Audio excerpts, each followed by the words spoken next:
coffee, my old friend. I've come to order you again.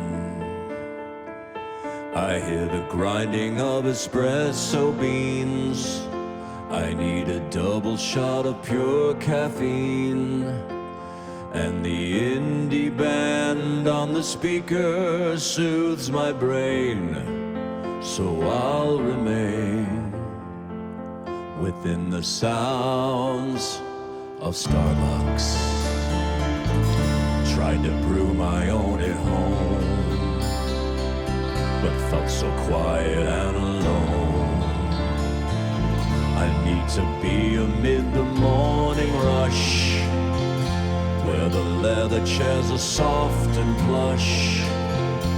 And I'll drink a grande cappuccino with a pumpkin scone and charge my phone.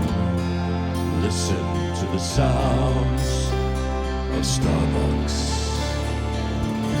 Then I heard an awful scream. They had totes run out of cream.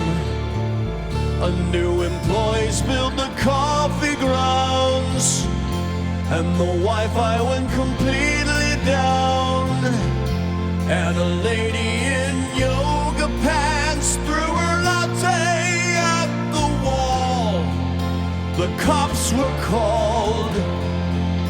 Then came the sound of sirens. In the drive-thru lane I saw 1,000 hipsters, maybe more. People paying without drinking.